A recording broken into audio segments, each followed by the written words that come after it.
Today on Classroom Dynamics. Most birds have what's called an anisodactyl toe arrangement, which is when they have 3 toes forward and 1 back. But ospreys, they have a flexible outer toe that rotates backwards, and it makes it zygodactyl grip, which is 2 toes forward and 2 back. I don't even think I could pronounce that word. Wait, what was that again? Welcome to the place where ideas collide. Adam Todd's here to be your guide. For teachers and techies, chasing the spark. Classroom dynamics, where we leave our mark. Let's dive in deep, the future's bright.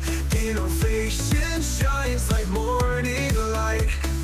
Teachers and tech, hand in hand we go. Welcome to the Classroom Dynamics Show. Classroom Dynamics is sponsored in part by Logitech Education, empowering student voice and creativity with innovative tools like the Logitech Reach Adjustable Content Camera and the Zone Learn headset designed specifically for student comfort and focus. Discover how Logitech is transforming classrooms at logitech.com/education. Welcome to Classroom Dynamics, the podcast where we unlock the future of education. Hi everybody, I'm your host Adam Todd, and on today's show we're focusing on how kids see the world while others truly observe it. 11-year-old photographer Tyler DeVane belongs to that rare group who notice beauty in every detail. A flash of color in a bird's wing, the way sunlight hits a petal, or the quiet rhythm of nature unfolding around him. From the moment he picked up a camera, Tyler began capturing the world with an artist's eye and a storyteller's heart. Now, what started as fascination with ducks and geese near his home in Brazil has grown into a passion that now reaches thousands online. Through his lens, ordinary moments become extraordinary, alive with emotion, movement, and wonder. His signature photography, often focused on birds, has not only inspired art lovers but also earned recognition from Sony Alpha Universe, who recently featured his work for its creativity and depth. And while most kids his age are snapping selfies, Tyler is framing light, texture, and nature's design, seeing things most of us just overlook. Today on Classroom Dynamics, we're exploring the vision, patience, and artistry behind Tyler's photography and how one young creator is teaching the world to look a little closer.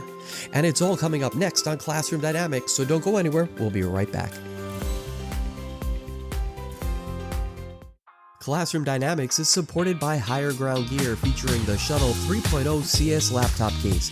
Built for students on the move, the Shuttle 3.0 offers 24/7 protection by letting you work directly out of the case. Just open it and go. Its sleek molded design keeps laptops cool, secure, and always ready.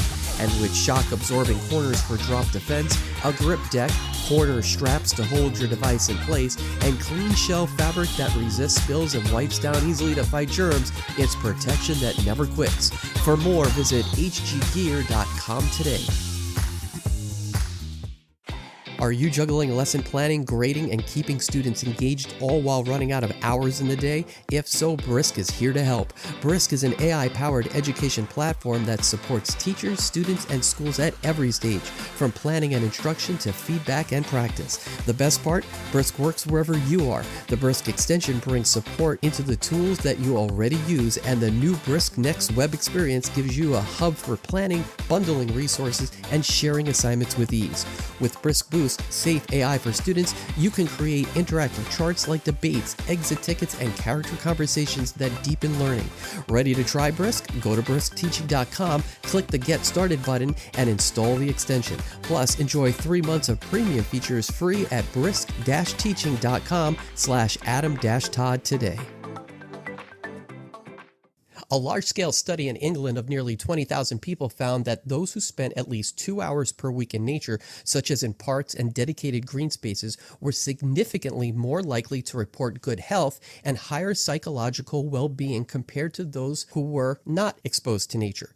Additionally, a survey of youngsters and young adults ages 14 to 24 in the United States found that 88% of respondents said they wanted to spend more time in nature, meaning, in reality, many feel they don't spend as much time in nature as they'd like to or should. Today is all about what happens when nature, art, and passion collide. Joining me is 11-year-old Tyler DeVane. Tyler has a gift for spotting beauty where most of us just, miss it. A flash of feathers, a play of light, and a moment where it could just disappear in the blink of an eye. And by the way, he knows more about birds than any 11-year-old that I know. I'd like to welcome Tyler DeVane to Classroom Dynamics. Welcome to the podcast. I am so excited to have this conversation with you. It's so cool what you do. Hi. How are you? You good? Yeah. Awesome. Before we even get started, let me just tell you how impressed I am with your photography skills and the fact that you're only 11 years old. There are professionals out there who are 3 or 4 times as old as you are right now. And wow, I mean, I think that your photos could totally compete with some of the professionals out there. So your talent is really amazing. You know, when I was about your age, my parents got me a camcorder. So that's kind of like a little video camera, right? That you would hold in your hand. This was back, maybe 35 years ago, a long, long time ago. I was about your age. And if you don't know what it is, for those of you who are listening, just Google camcorder. It's not a smartphone. There was no digital anything at that time. So I know how excited I was to get a piece of new technology in my hands, and being your age, how that allowed me to be really creative, right? So with that said, tell everyone how this passion for photography came to be for you. What was it that drew you to it? So yeah, my mom is a photographer, and I always saw her camera laying around, and so she noticed me taking pictures. One day I just picked it up not knowing what I was doing, and then I just started, and she noticed and just started helping me with the settings and stuff, and what buttons meant, and then I just got the hang of it, and just kept on practicing, and then so I draw too, and so she started posting on social media my drawings, and then I was just drawing everything. Mostly birds, and then and eventually got enough money to get my first camera, and here I am now. So your mom was kind of like your first photography teacher, so to speak. Yeah. She taught you everything she knew. Yeah. That's pretty cool. People tend to see things differently, even when we're all looking at the exact same thing.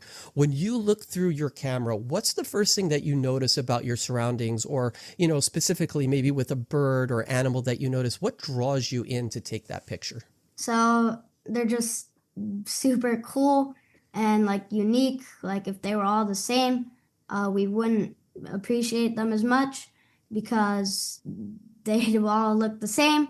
Sometimes you're on, let's say you go to a mountain, and then you have to climb it and to find a super rare bird or whatever, or instead of just going to a zoo. It's right there for you, right? It's like in your backyard sometimes. How cool is that, right? Yeah. You've done really cool pictures of amazing birds. You've taken so many amazing shots. Do you have a favorite one that you like to capture the most, and what makes that so special to you? So my favorite bird is the osprey. They're super cool. I love when they dive into the water and catch fish and stuff, and they're just super cool raptors. But my favorite birds to photograph are, I don't know why, but they're actually gulls. And by the way, seagulls, there's no such thing as a seagull. If you say seagull to a birder, they will be mad. There's all different types of gulls. And it's just gulls, there's herring gulls, ring-billed gulls, whatever. But anyway, so my favorite are gulls, and they're super easy to get to. That's part of the reason why. But people call them rats of the sea or sky, whatever, because they're super common and whatever. But if you get a close look, they're just super cool. So I was going to ask you if you would be able to actually give me some facts about gulls, but you did that so naturally on your own. But is there any one fact about a gull that maybe people would say, oh, wow, that actually is interesting. I really didn't know that. They live all over the world, and they go into the water and catch fish. So we're going to give out your Instagram and other socials out in a bit. And for those of you who are listening, trust me when I tell you that when you see some of Tyler's work, you're going to think that a seasoned adult professional photographer took the pictures. They are just incredible. And really incredible is an understatement. So Tyler, let me ask you this. Was there ever a picture that you wanted to capture, but you literally just missed a shot? Or are you so fast on the shutter that you usually get the picture you want? It's like happens all the time. Like they like recently when I was in Cape May, there's this like really cool warbler sitting on the fence, and I put my camera up, but as soon as I put it up, it flies away. It's so annoying. Like it's like the best shot ever, but you can't get it. Yeah, I mean, I would have to imagine you don't know when they're about to take off, or you don't know what they're going to do next. And sometimes I've done it myself where I'm taking a picture and you kind of just, you're like, I'm going to wait another half a second because I want to see what happens, and then something happens, right? Yeah, it's like so annoying. Like the best shot ever is just gone. Especially when you're like, I could have had that, right? It's like, I had it in my hands for a second and it slipped away. Well, we're going to take a quick break. And when we come back, more with the very talented Tyler DeVane. So don't go anywhere. We'll be right back right after this. Behind every successful student is a teacher who feels supported. At Catapult Learning, we partner with educators through coaching, collaborative professional development, and classroom-proven tools. Our programs aren't just theory. They're actionable, relevant, and built to make your daily work easier and more effective. With 45 years of evidence-based success, Catapult provides the guidance and resources that help educators grow so students thrive. Catapult Learning, empowering teachers, inspiring futures. Learn more at catapultlearning.com. Attention educators, meet the Logitech Zone Learn, the classroom headset designed for learners and built for schools. Engineered for comfort and durability, the Zone Learn delivers crystal clear audio, helping students focus and fully engage during lessons, group projects, and online learning. Built to last, its modular design adapts to any classroom setting and ensures a reliable, distraction-free learning experience. With Zone Learn, your students can hear the difference, which helps boost learning. For more information, visit logitech.com/ZoneLearn. Welcome back to Classroom Dynamics, where today we're talking with 11-year-old photographer Tyler DeVane. So Tyler, let me ask you this. From your young professional eye, what do you think makes a really great photo? Is it the lighting? Is it the colors that come out or that you can see in the lens? Or is it that feeling you get when you see it? Or is it just a little bit of everything? So it's basically a little of everything. Like in order from importance, probably feeling, then lighting, then colors. Cause like if it's looking at you, you feel like there's a connection, and it just feels really good. And let's say it was like a super rare bird or like a new species or something, and like a photo lasts forever. Like you just get that one moment that like might never happen again. It's just really cool. It's a great point. It's something that we all should like really take in sometimes, right? Because you don't know if you're ever going to see something like that again. Yeah. You've been featured by Sony Alpha Universe, which is a big deal. How did it feel when you found out that they wanted to share your photography story and some of the incredible pictures that you've taken? So yeah, it was an honor to have that big name. Find and appreciate what you're doing out there. So like they have a lot of like people that know about them, and so like they did like showed, so they wrote an article about me, and so a lot of people know Sony Alpha, so they like saw the article, which brought people to me, and it like might make people want to like help birds or whatever. Yeah. Did you feel like it kind of helped your like social media presence, or did it just to bring attention to the importance of preserving nature and looking after animals? Yeah, it was like, well, it's kind of new, so people are still finding out. It's pretty exciting, right? When people start finding out stuff that you could do that others can't. So Tyler, can we now talk about your new podcast? Yeah. Okay, so I gave it a listen the other day, and let me tell you, I was so impressed with it. I learned a whole bunch of information about osprey, and I know that's your favorite bird. You know, you just said it a little while ago, but that was your first episode. Dude, that was amazing. That was really good for someone of your age to do. It's you could see that when even doing this podcast, it's really not the easiest thing in the world, but you spoke so beautifully and you sounded so professional because you had all this information that you were talking about. How did you get the idea to produce your podcast now, and especially at your age? So I always listen to bird podcasts every night.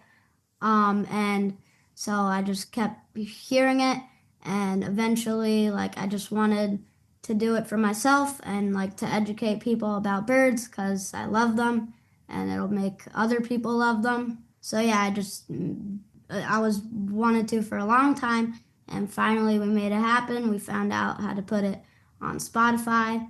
We're trying to get it onto Apple and everything, but we don't really know how yet. But we're trying, so hopefully it'll be there. But yeah, it's just I can help so you with that.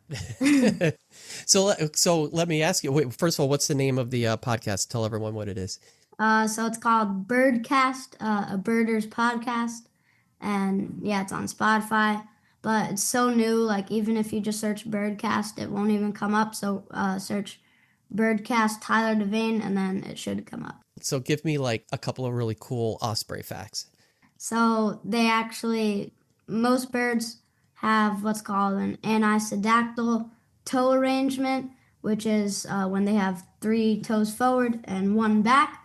But ospreys, they have a flexible outer toe that rotates backwards, and it makes it zygodactyl grip, which is two toes forward and two back.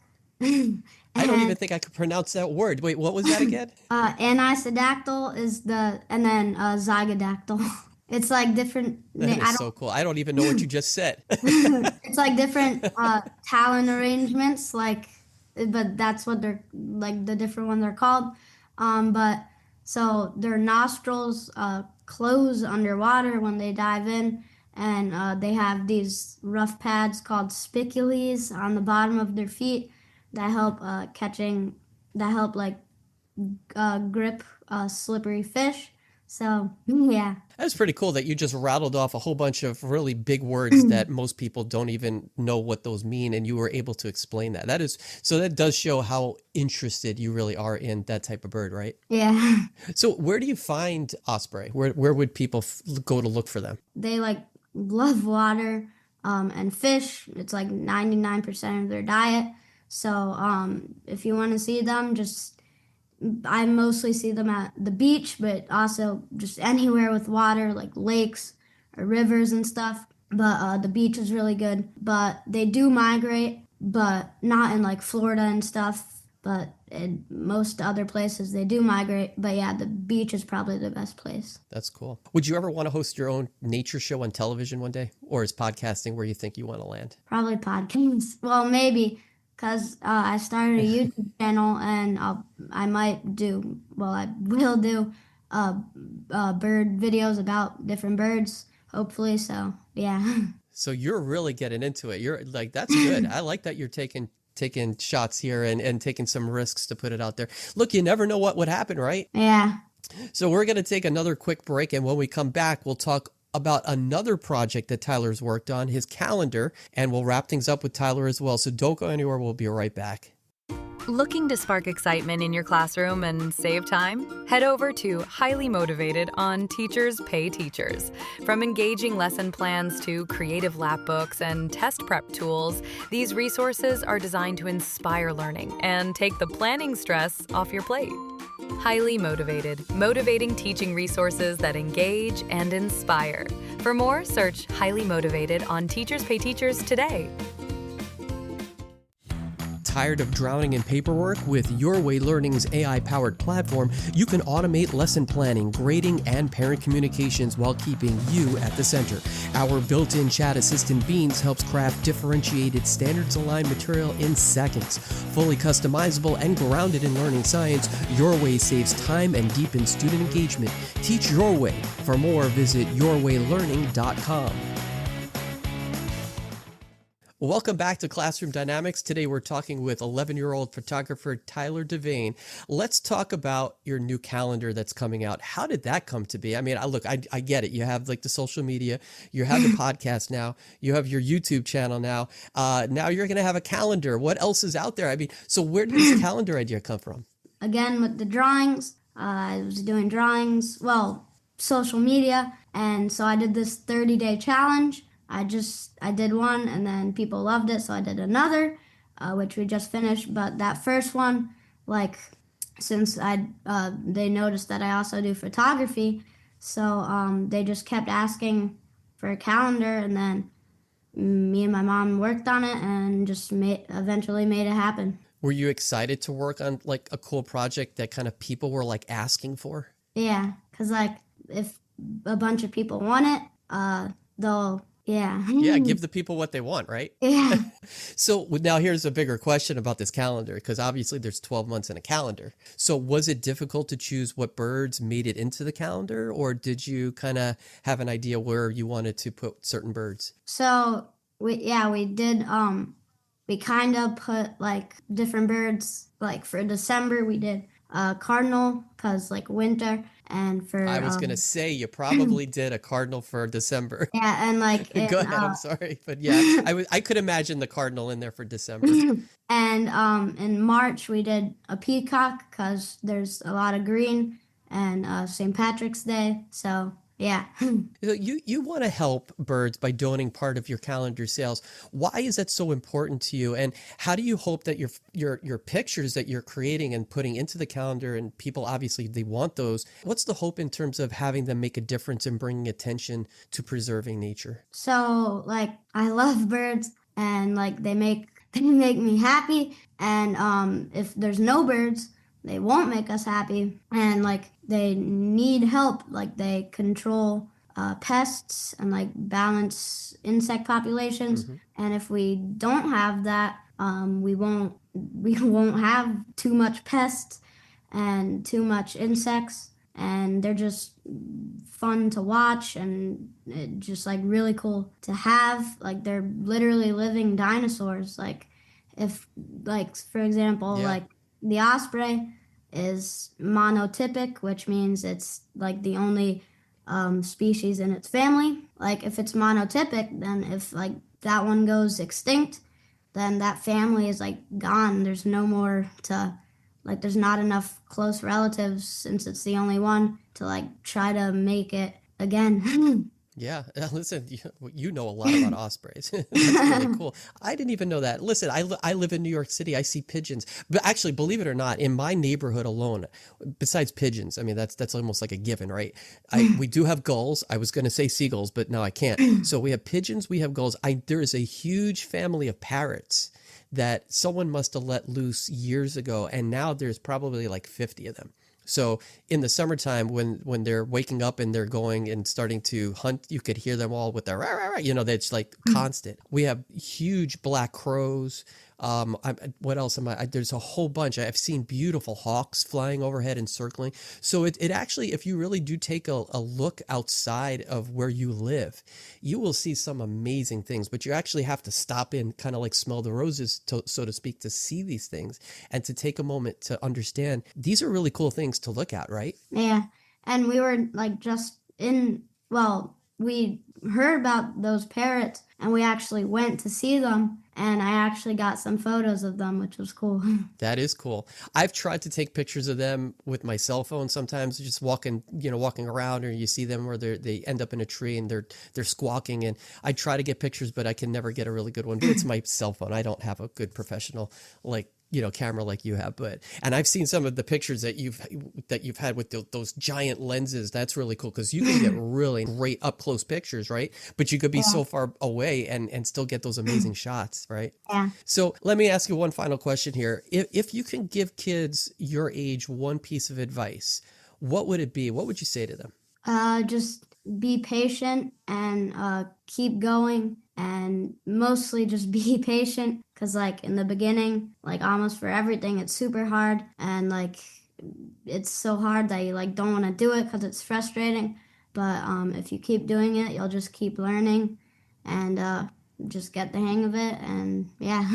Yeah, listen, I couldn't agree with you more. And it's true. Your patience, I notice a lot of kids these days don't have a lot of patience. If they had some patience, yes. You know what? The best things, right? And I think you're going to agree with this. The best things that you can do for yourself when it interests you, like yourself with birds, when you take the time to learn it and make sure your patience goes along with it. If you're not patient, you're not going to be able to do what you want. But if you love something so much and you're really patient, things will happen, and really great things will happen too, even if you're not getting it at first. Yeah. Well, listen, this has been an amazing conversation. You're the perfect example that should remind people that creativity isn't about age or experience. It's about seeing the world around us and allowing kids, especially your age, to be able to be creative and follow what interests them the most. Through Tyler's lens, we're reminded to put down our devices, slow down, look closer, and rediscover the beauty that's all around us. Again, if we just take the time to notice.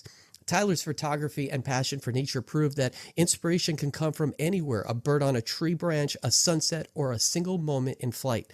Now, before we go, Tyler, tell everyone where they can go to find out more about you and, of course, your new calendar that's available. Tell them about your podcast again, and anything else you want to tell them where they can go find you. So my podcast is on Spotify. It's called BIRDCAST. Just search BIRDCAST Tyler DeVane, and it should come up. And for social media, the name is Tyler's Creations, but the handle, just search Tyler Loves to Draw, and that should be there. And my calendar is in my bio on my social media, and it goes to my website. But my website's kind of like old. We made it when I was like 4 and 5, so it still has like my old drawings, but we'll eventually update it. But yeah, my calendar's on there, and yeah. So cool. And you're only 11. I'm so jealous I didn't have this stuff at 11 years old. That is so cool. Well, for those of you who have been listening, thank you for tuning in today, and make sure that you share what you've learned or any takeaways or reflections that you've had, and tag us on X at Class Dynamics or Instagram at Classroom Dynamics Podcast. You can also find out all of our links, including information about our sponsors, on our link tree at Classroom Dynamics. We always look forward to hearing your thoughts on our episodes and sharing the different ways in which you're using what you've learned. You can also help support Classroom Dynamics with as little as $3 a month at classroomdynamicspodcast.buzzsprout.com. Once again, I'd like to thank Tyler DeVane for joining us today on Classroom Dynamics. Thank you for sharing your insight with us today, and thank you for being so inspirational to so many people, especially kids your age. Keep doing what you're doing. Don't stop. Definitely be patient, and I think you already are. And just know that you're an inspiration and proof that the future is very bright. So good luck. Thanks. Well, that's a wrap on this episode of Classroom Dynamics. I hope today's conversation sparked something meaningful for you, maybe a new idea, a fresh perspective, or just a little boost of motivation to take back to your classroom. Remember, it's never too late to strengthen your craft, and if there's ever a moment to re-energize your work, why not make it today? I'm Adam Todd, and you've been listening to Classroom Dynamics, a teacher podcast. Follow us on X at Class Dynamics and on Instagram at Classroom Dynamics Podcast. If you haven't already, go to your favorite podcast platform like Apple Podcasts or Spotify and subscribe, rate, and review this podcast. We'll be back soon with more captivating conversations, inspiring stories, and strategies that you can implement into your everyday routines. Until then, keep that spark alive and never underestimate the incredible impact you have as an educator. You're more powerful and inspirational than you think. Did you miss our Rethinking Bullying Prevention in Schools Through Performance episode? If so, we sat down with Jeremy Rubenstein of Box Out Bullying to explore how high-energy theater can spark empathy, inclusion, and lasting change in school culture. Discover how storytelling can become your school's most powerful tool for kindness. Oh man, Adam, it's changed everything. You know, I remember when I was in school, right? Back definitely in the BC before Corona, but like, you know, that's when the dial-up was there. It's like, it used to end when you left the building, you know, follows kids home, into their bedrooms, into their phones. It's 24/7. There's no break. It's like there's no off switch. And, you know, when I talk to parents, I tell them that when you give your child an iPad or a smartphone with access to the internet, you don't give the internet to your kid. You give your kid to the internet.